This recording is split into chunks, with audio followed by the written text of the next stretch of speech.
2003. It's an era of action movies where we're living in a post-Matrix, post-Crouching Tiger, Hidden Dragon world. The major success and notoriety of those films prompted Hollywood to try their hand at bringing kung fu wire work to more of their action films. Movies like Daredevil, Charlie's Angels, The Musketeer, and Bulletproof Monk. Meanwhile, two of the biggest names in the genre, Jackie Chan and Jet Li, were attempting to expand their brand into the American market, in films that many of their fans consider to be watered-down versions of their previous works.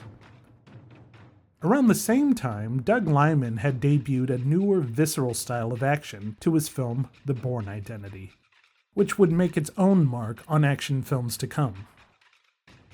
However, somewhat hidden in all that activity was a budding star in Thailand who had taken his amazing physical skills and called back to some of the classic acrobatic action that defined Hong Kong's most beloved period of martial arts movies. That star was Phanom Jiram, but he would soon adopt the stage name Tony Jaa, and his movie Ong Bak would give action films the kick in the pants that it needed.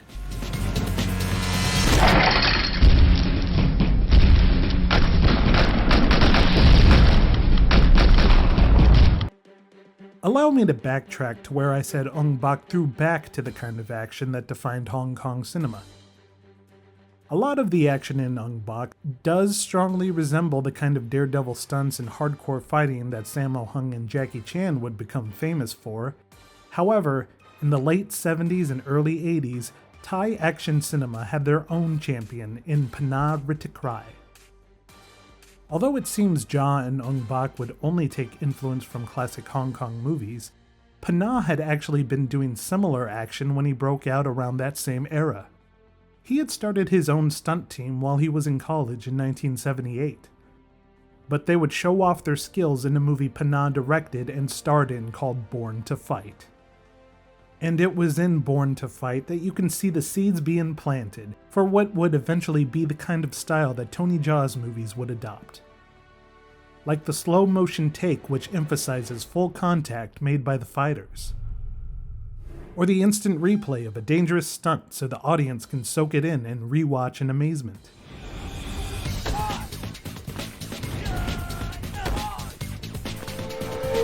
Before we continue with our video, here's a reminder to click the Store tab on any of our JoBlo channels and browse our collection of the latest and freshest designs in our merch store. Go get you some. It's hard to say if it was influence, or perhaps it was the general style of action movies at the time, but Panna's gritty display of fight scenes implemented similar tactics that were incorporated in Sammo and Jackie's movies. However, the more limited reach of Thailand cinema would keep Panna and his team in the shadow for a while. Having said that, Panna could go toe-to-toe with their brutality and insane stunt commitment. Panna would eventually take a young Tony Jaa under his wing as one of his stuntmen and occasional actor. Jaa was a huge asset on the stunt team as his athleticism and skills made him a standout talent. This would actually lead Jaa into breaking out in Hollywood early on, with an uncredited role as Robin Shou's stuntman in the 1997 film Mortal Kombat Annihilation. There are even some moments of foreshadowing his signature dynamic moves in that movie. In Ong Bak, while Jaa would take the spotlight as the lead star, Panna still played an integral part in shaping the action scenes. The plot of the film is a simple but effective one. It's very fairy tale-like in nature. The title Ong Bak refers to the sacred Buddha statue that resides in a small, humble Thai village. The people of the village have thrived for years on the crops and good fortune that the statue has brought upon them. Then one day, a visitor from the city steals the head of the statue in order to sell it. The residents are devastated, and the crops begin to die out. So a young villager, who has been proficiently trained in Muay Thai, volunteers for the task of traveling into Bangkok and getting the head of the statue back. This young warrior is Ting, who is played by Jaa. Ting was an orphaned child who was found and raised by a monk who has the guilt of once killing a man using his Muay Thai. Ting himself has become quite the fighting specimen, and is on the journey to also becoming a monk, since he's been uncorrupted by outside forces. Ting ventures into Bangkok, and the audience is almost immediately hit with all the evils of the city. There's illegal street racing, gambling, prostitution, drug use, gangs who have an affinity for American movies like Serpico, and, Spy Game? Once Ting arrives, he runs into George, a hapless con man who gets by from running scams all over the city. He also happens to be an outcast from Ting's village. However, he denies the connection when Ting tries to latch onto him for any semblance of an ally. George is played by Phathai Wongkom-law, and I do apologize if I mispronounce any of these Thai names. George is the comic relief of the film. He tries and mostly fails to run scams with his partner Mui, played here by Phumwari Yotkamon. Again, I apologize. George attempts to evade Ting, but in an effort to make money in an underground fight club, Ting unknowingly becomes a cash cow. He's also well equipped to protect George from any reprisals from his cons, so when George realizes he can use Ting, he agrees to return the favor by helping him look for those responsible for taking the Ong Bak head. And that's your basic plot right there. Thief steals thing, Jaw fights to get it back. What else do you need? The movie is unapologetically a thinly veiled showcase for Jaw's skills. While there are vanity projects that can get quite egregious when it's obviously plagued with narcissism, Jaw takes a cue from stars like Jackie Chan and Jet Li by not playing the badass, but a simple, peaceful man who only fights when he has to. This makes it easier for us to cheer for him. Ong Bak happily flaunts not only his fighting prowess, but his physicality for parkour-type action, in a time that barely predates the popularity of parkour. The movie kicks off with a cool capture the flag sequence on a grand tree in the village. Here we get a glimpse of Ting's athleticism as he climbs and navigates through the complicated pattern of branches, all while trying to evade and fight off challengers trying to take the flag. We're shown right off the bat that the stuntmen will take some hard falls for the sake of action. It's a crazy madcap sequence, and there's actually a similar scene in one of Jackie Chan's earlier movies called Dragon Lord, where hordes of fighters try to get a golden egg on top of a bamboo pyramid. Jaw would aim to carry on the tradition of Jackie's style of interacting with his environment, in a foot chase scene that was specifically designed to show off his similar abilities. Ting helps out George when some guys try to rough him up. When they show up with more guys, the chase is on, and George and Ting try to weave their way through the busy streets of Bangkok. There are many obstacles in Ting's way, including food markets with some dishes being cooked, a bevy of items being loaded onto trucks, and cars making their way through the streets.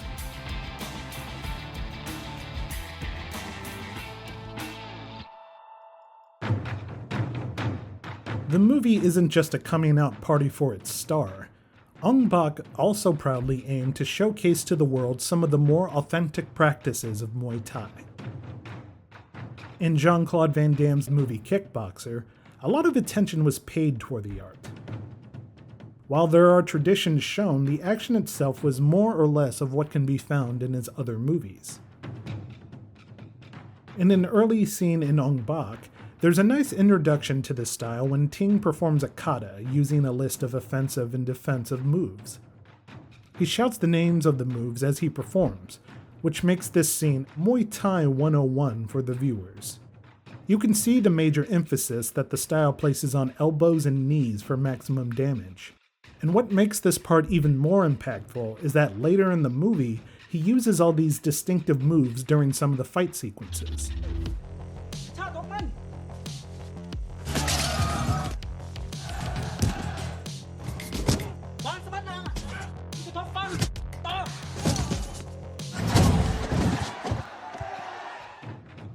The fight design doesn't have too many complicated hand-to-hand choreography like a lot of Hong Kong martial arts films.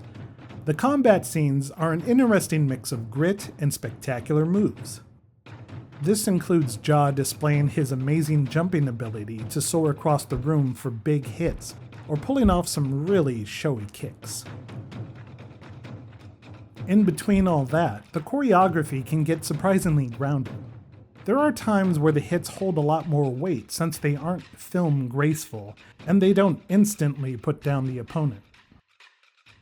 The final fight between Ting and another Muay Thai fighter particularly has some impressive moments of realistic exchanges that emulate the spontaneity and chaos of a real fight in a way that doesn't seem choreographed.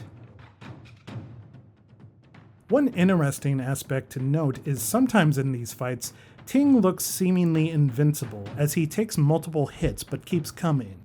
Some may call this out as him being too unrealistically invulnerable. However, the mentality of Muay Thai displayed here is one that's rarely depicted in films, where fighters are conditioned to be hardened. They will not emphasize defense, they'll just eat punches and kicks in favor of looking harder than the opponent. Ong Bak made Ja a star in his native Thailand. He, Pana, and the film's director Prachya Pinkaew wanted this movie to bring Muay Thai into the mainstream around the world. So they would insert little Easter egg messages into the film to shout out to international directors. There's a scene in the movie that features a chase through the streets with compact Thai vehicles called tuk-tuks. And it's like the filmmakers were trying to make it their own special Thai version of a Blues Brothers chase with these tuk-tuks. During this sequence, there's a shot that features a message to French director Luc Besson. And the message reads, "Hi Luc Besson, we are waiting for you." Additionally, in the foot chase scene mentioned earlier, there's a shot where there's some writing on the background that shouts out to Steven Spielberg and it reads, "Hi Spielberg, let's do it together." Not only is the message hilariously translated, but they spell Spielberg's name incorrectly.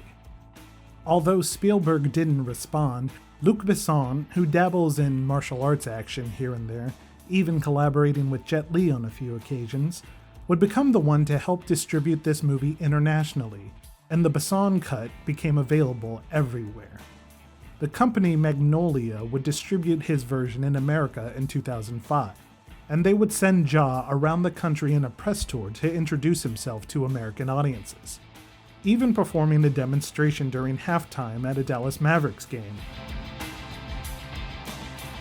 While I can't say specifically if Ong Bak was the major influence, but after the release of this film worldwide, shortly the popularity of parkour and Muay Thai would skyrocket. Besson would even produce a French action movie called District B13 that seemed to emulate Ja's style, while it featured a French martial artist named Cyril Raffaelli and parkour founder David Bell. It's hard not to make the distinction, because Tony Jaa does make both practices look awesome, so it would be easy to see his movie as being a big contributor to both movements. Ong Bak made it seem like he could do anything. It's surprising they didn't let him rap in the movie.